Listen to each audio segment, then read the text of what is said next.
I believe that we are living in a time when there's a great paradox.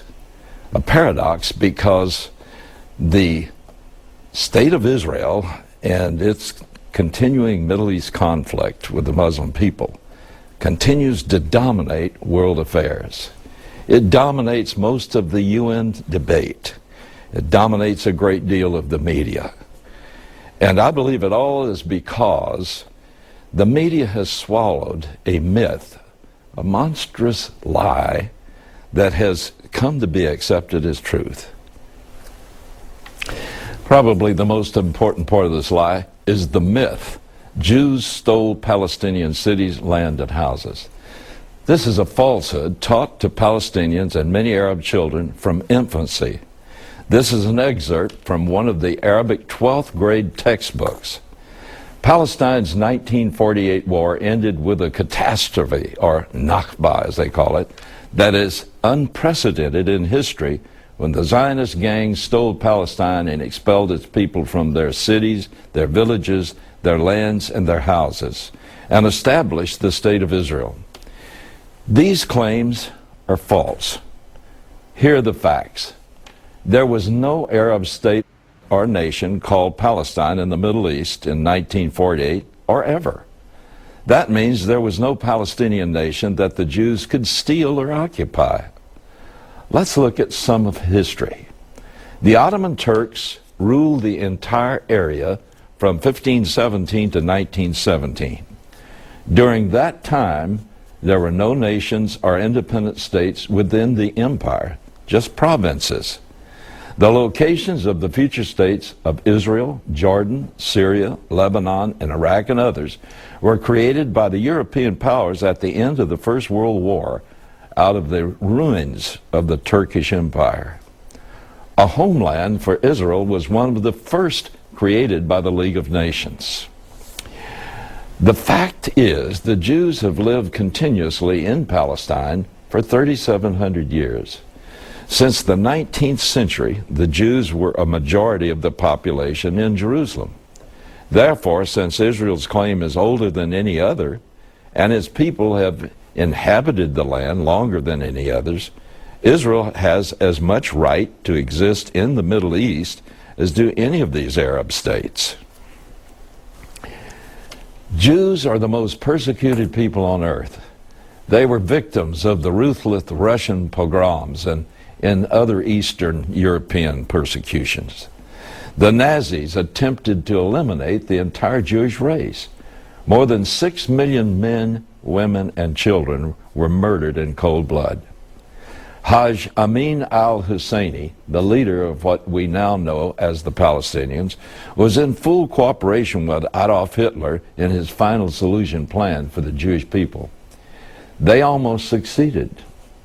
You know, it's interesting that in this great attempt, many of those Jews could have been saved if other nations in the West would have accepted them to immigrate. At the San Remo conference in 1922, the League of Nations gave Britain the mandate to create a home for the Jews. A substantial portion of the land encompassing modern Jordan and Israel at the eastern end of the Mediterranean Sea was designated as the Palestine Mandate. It was to be a final secure homeland for the Jewish people. But the Arabs benefited most from the mandate, it turns out. In 1922, as British colonial secretary, Winston Churchill gave Transjordan to the Hashemites. Now let me explain this for a minute. The Hashemites were the guardians and custodians of the holy places, Mecca and Medina, for many centuries. They helped somewhat in the war effort in World War I. And so when they appealed to Churchill's department that they should be rewarded as helpers by giving a home, he then appealed to give Transjordan to them. The Hashemites, whom we know now as the Jordanians, were driven from their position as the guardians of the holy sites by the Saudis. Jewish leader Chaim Weizmann agreed to give 80% of the Jews' Palestine Mandate land to the Hashemites. This was in exchange where the Jews received a written agreement that Transjordan would be made a home for those displaced Arabs that lived in Palestine Mandate territory. The agreement was signed by Emir Faisal, representing the Arab kingdom of the Hejaz, or the holy sites around the great territory of Mecca and Medina. In this document, Emir Faisal promised there would be no more demands upon the Jews by the Arabs if they were given this land. Today, the Kingdom of Jordan, which is at least 83% Palestinian, is supposed to be the Palestinian state. But it is not acceptable. The Hashemites took over the Transjordan and rule it. Why? Because there was never a national entity of people known as Palestinians. In response to continuous Arab threats and terror, in 1947, the United Nations divided the remaining 20% of the original mandate into what is called today the Gaza Strip and the West Bank for the Muslims. It allowed the Jews to keep an indefensible sliver of land as their home. 60% of the land that was allotted to the Jews was an wasteland. But they went to work and made the desert bloom. What did the Muslims do with the West Bank and Gaza?